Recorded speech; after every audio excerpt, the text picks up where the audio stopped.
یہ ہے مصر، ایک شہر جہاں طاقت نے عبادت کی جگہ لے لی تھی اور ایک انسان پر خدا بن کر راز کر رہا تھا۔ میں ہوں مصر کا بادشاہ، میرا حکم ہی قانون ہے، کوئی سانس بھی میری اجازت کے بنا نہیں لے سکتا۔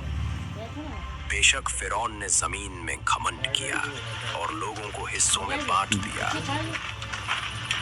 فرعون کا ظلم حدوں سے گزر چکا تھا۔ وہ بنی اسرائیل کے مردوں کو قتل کرواتا اور ان کی عورتوں کو زندہ چھوڑ دیتا تھا تاکہ ان کے گھروں میں صرف خوف زندہ رہے۔ میرا بچہ مجھے واپس کر دو۔ وہ واقعی فساد کرنے والوں میں سے تھا۔ تمہارا بچہ اب لوٹ کر نہیں آئے گا، اس نے اپنی آخری سانسیں دے دی۔ اور جب ظلم حد سے بڑھتا ہے تو اللہ اپنی قدرت سے تقدیر کا رخ بدل دیتا ہے۔ اس نے فیصلہ کر لیا تھا کہ وہ اسی مظلوم اور کمزور قوم کو اٹھائے گا تاکہ وہ اس تاج کو گرا دیں جسے فرعون نے خدا سمجھا تھا۔ فرعون کو خبر دی گئی کہ بنی اسرائیل کے لوگوں میں سے ایک بچہ جنم لے گا جو اس کی سلطنت کو ہلا دے گا۔ بنی اسرائیل کی اولاد پر کوئی رحم نہیں کیا جائے گا۔ پھر وہ وقت آیا جب اللہ کی مرضی سے موسیٰ علیہ السلام کا جنم ہوا، ایک ایسے دور میں جب فرعون کا ظلم اپنے چرم پر تھا، اور موسیٰ فرعون کی حکومت کے لیے ایک بہت بڑا امتحان بننے والے تھے۔ اور ہم نے موسیٰ کی ماں کو ہدایت دی، جب فرعون کے لوگ آئیں گے تو اسے دریا کے حوالے کر دینا، ہم اسے تمہارے پاس واپس لائیں گے اور اسے اپنے رسولوں میں سے بنائیں گے۔ موسیٰ کی بہن دریا کے ساتھ چلتی رہی، چپکے سے، خاموشی میں، اور اسے خبر بھی نہ تھی کہ وہ ایک نبی کے قدموں پر نظر رکھ رہی ہے۔ اور یوں دریا نے اپنا سفر جاری رکھا۔ لہروں نے موسیٰ کے پلنے کو سنبھال کر اس راستے پر بہا دیا جہاں تقدیر نے اس کا انتظار لکھ رکھا تھا۔ اور وہیں فرعون کے محل کے سائے میں آسیہ کی نگاہ دریا میں ایک پلنے پر ٹک گئی۔ اس پل ظلم کے محل میں پہلی بار رحمت اتری تھی۔ مولائے مصر، آسیہ بی بی نے دریا سے ایک انزان بچہ اٹھا لیا ہے۔ ایک بچہ دریا سے، کہیں یہ وہی تو نہیں جس کے ہاتھوں میری سلطنت مٹنے والی ہے؟ فرعون کے دل میں ایک گہرا خوف جاگ اٹھا۔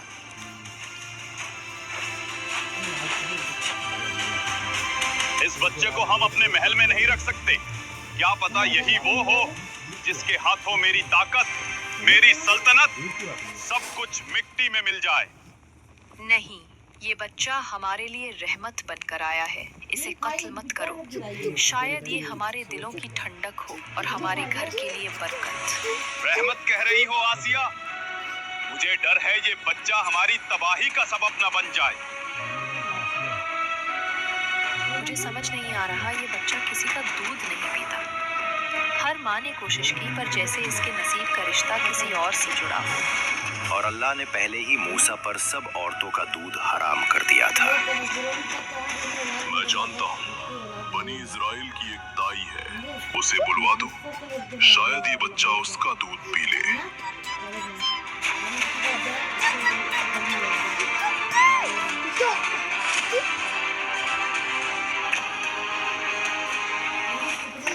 چلو، آسیہ بی بی نے تمہیں محل بلایا ہے، دیر مت کرو، ترنت تیار ہو جاؤ۔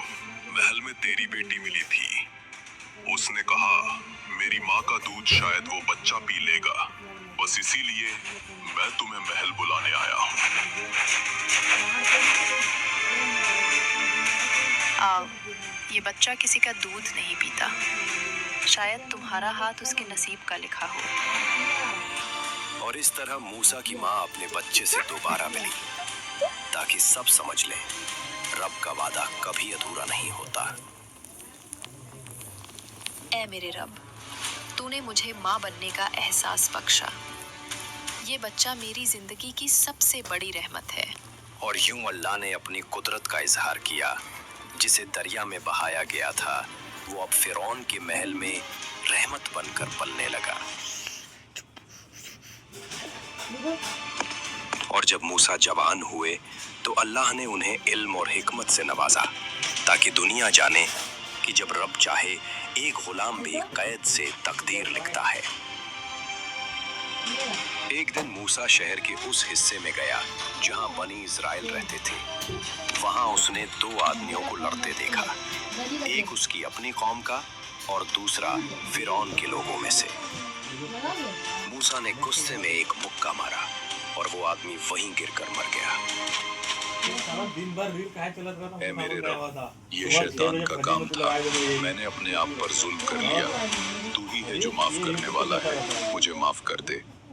और रब ने उसकी दुआ कबूल कर ली, मूसा को माफ कर दिया ताकि दुनिया समझे जब बंदा सच्चे दिल से पुकारता है तो रहमान कभी मुंह नहीं मोड़ता। अगले दिन मूसा ने उसी शहर में उसी आदमी को फिर लड़ते देखा जो कल भी झगड़े में था। आज फिर जुल्म की आग में भड़का हुआ था। ए मूसा, क्या आज मुझे मारने आए हो जैसे कल उस आदमी को मार दिया था?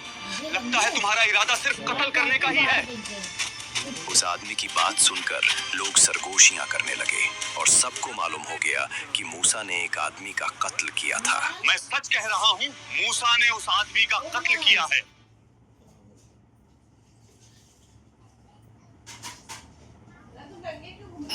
चड्डी पहना है डालते कैसे पता है? पूरा उसका वो नाम लिखते हैं, डिस्क्रिप्शन करते हैं। इसका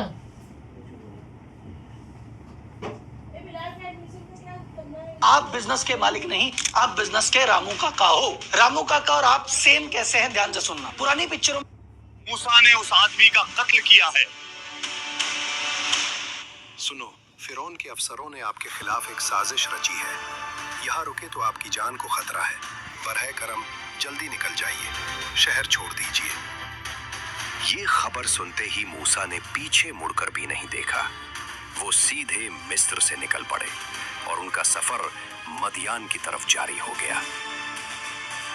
मूसा ने लंबे सफर का रुख किया, न साया न साथी, सिर्फ खामोश रेगिस्तान। कभी धूप उनके जिस्म को जला देती तो कभी ठंड उनके होठ सुखा देती। और यूं मूसा चलते रहे। तूफान, भूख और तन्हाई के दरमियान हर मंजिल उनकी कदम चूमती गई, क्योंकि उनका रास्ता रब के लिखे हुए वादों से रोशन था। लंबे सफर के बाद मूसा मदियान के एक कुएं पर पहुंचे। मदियान के उस कुएं पर मूसा ने दो लड़कियां देखी जो अपने जानवरों को पानी पिलाने के इंतजार में खड़ी थीं। क्या मैं तुम्हारी मदद कर दूं? मैं तुम्हारे लिए पानी भर देता हूँ। मूसा ने बाल्टी उठाई, कुएं से पानी निकाला और उनके जानवरों को इस कदर सुकून से पिलाया जैसे एक फर्ज अदा कर रहा हो।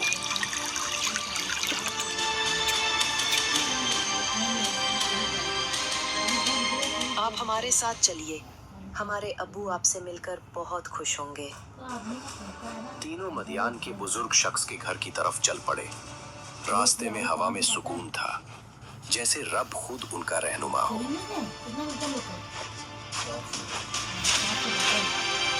अब्बू, हमारे साथ एक शख्स आया है। उसने कुएं पर हमारी मदद की थी और हमारे जानवरों को पानी पिलाया।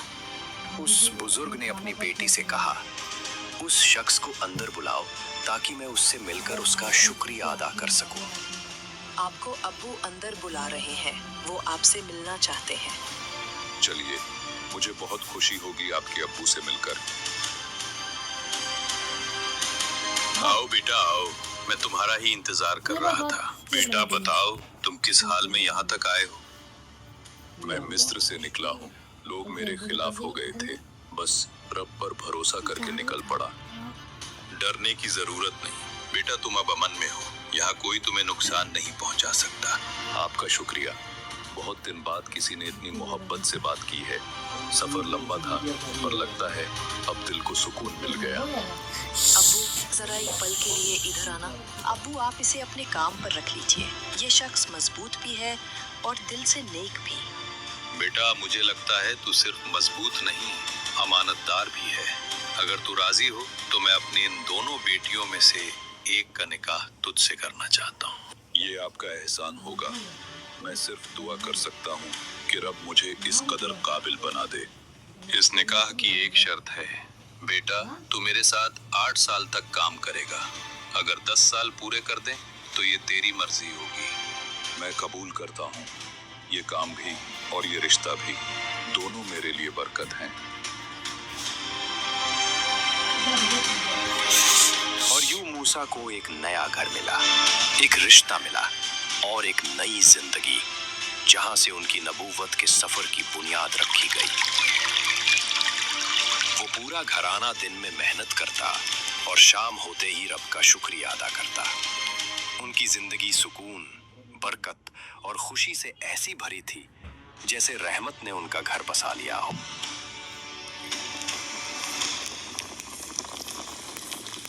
और जब मूसा ने अपनी मुद्दत पूरी कर ली तो वो अपनी बीवी के साथ मदियान से निकलकर मिस्र की तरफ रुख कर गए। बेशक सफर लंबा था, रात गहरी होती जा रही थी। मूसा और उनकी बीवी थकान और ठंड दोनों से लड़ रहे थे और उसी सर्दी भरी खामोशी में मूसा की नजर दूर एक पहाड़ पर पड़ी। दूर से एक आग का नूर उभर रहा था, जैसे अंधेरे में रहमत चमक उठी हो। और यूं मूसा धीरे धीरे उस आग के करीब पहुंच गए। हर कदम के साथ उन्हें महसूस हुआ जैसे कोई उन्हें अपनी तरफ बुला रहा हो। और यूं वो वक्त आया जब अल्लाह ने मूसा से सीधा बात की। अल्लाह ने फरमाया, या मूसा, मैं तेरा रब हूँ, अपने जूते उतार दे। तू मुकद्दस वादी तुवा में है और मैंने तुझे चुना है, तो मेरी बात को ध्यान से सुन। बेशक मैं ही अल्लाह हूँ, मेरे सिवा कोई माबूद नहीं। तो मेरी इबादत कर और मेरी याद के लिए नमाज कायम कर। अल्लाह ने फरमाया, और तेरे हाथ में ये क्या है मूसा? क्या आपको पता है what happens in your brain when you are stressed and anxious? Give me 60 seconds, I will show you how. ये जो आप देख रहे हैं, ये क्या है मूसा? ऐ मेरे रब, ये मेरी असा है। और अल्लाह ने फरमाया, उसे जमीन पर डाल दे मूसा। फिर जब उसने उसे डाला तो वो एक सांप बन गया जो तेजी से हिल रहा था। अल्लाह ने फरमाया, उसे पकड़ ले और डर मत, हम इसे फिर अपनी पहली हालत में लौटा देंगे। और फिर अल्लाह ने मूसा से कहा, अपना हाथ अपने बगल में डाल, वो बिना किसी नुकसान के चमकता निकलेगा। ये एक निशानी है। अल्लाह ने मूसा से कहा, जा फिरौन के पास जा, वो हद से बढ़ गया है। ऐ मेरे रब, मेरे लिए मेरे घर वालों में से एक मददगार बना, मेरा भाई हारून। उसके जरिए मेरे हाथ मजबूत कर दे और उसे मेरे काम में शरीक कर दे। और फिर अल्लाह ने फरमाया, तेरा सवाल कबूल हुआ मूसा, हम तेरी मदद तेरे भाई हारून के जरिए करेंगे। और यूं अल्लाह के दो पैगंबर मूसा और हारून वापस उसी महल की तरफ चले जहां कभी जुल्म का ताज था, लेकिन अब रहमत का पैगाम जा रहा था। देखो तो कौन लौट आया है, मूसा अपने भाई हारून के साथ। मैं रब्बुल आलमीन का पैगाम लेकर आया हूँ। अजीब है मूसा, जिसे मैंने अपने महल में पाला, आज वही मेरे सामने अपने रब का पैगाम लेकर आ गया। बताओ मूसा, तुम वही हो ना जिसने हमारे आदमी का कत्ल किया था? और बताओ मूसा, ये तुम्हारा रब्बुल आलमीन कौन है?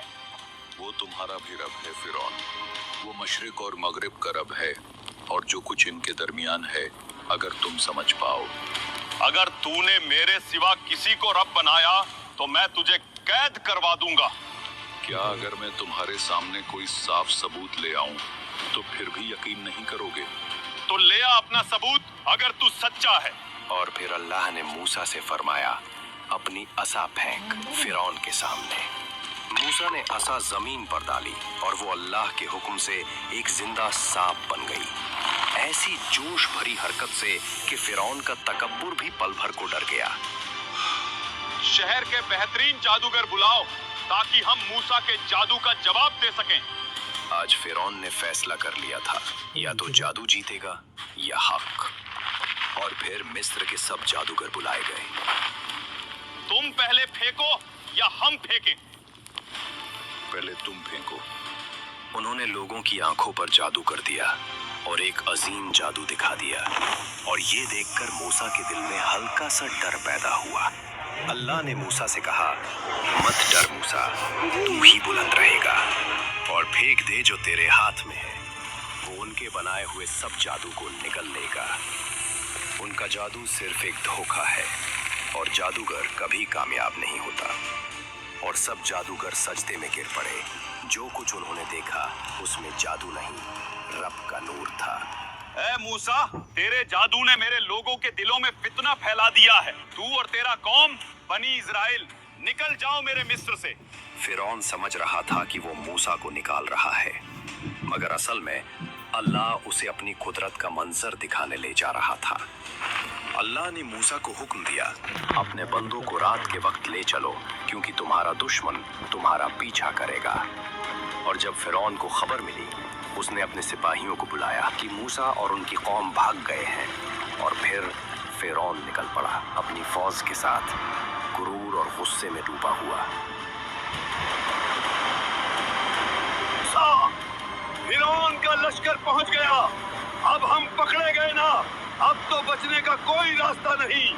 नहीं, मेरा रब मेरे साथ है, वो जरूर मुझे रास्ता दिखाएगा। और अल्लाह ने मूसा को हुक्म दिया, अपनी असा समंदर पर मार दो। और समंदर दो हिस्सों में बंट गया। दोनों तरफ पानी पहाड़ों की तरह जम गया। और मूसा अपनी कौम को लेकर उस रास्ते से गुजर गए। मगर कहानी यहाँ रुकती नहीं। फिरौन गुस्से और गुरूर की आग में जलता हुआ अपनी खौफनाक फौज के साथ निकल चुका था। मूसा, हारून और बनी इस्राइल के निशानों के पीछे तकदीर अपनी सबसे बड़ी तकरार लिखने वाली थी। आज के लिए ऐसे लोग कहानियां लिख रहे हैं।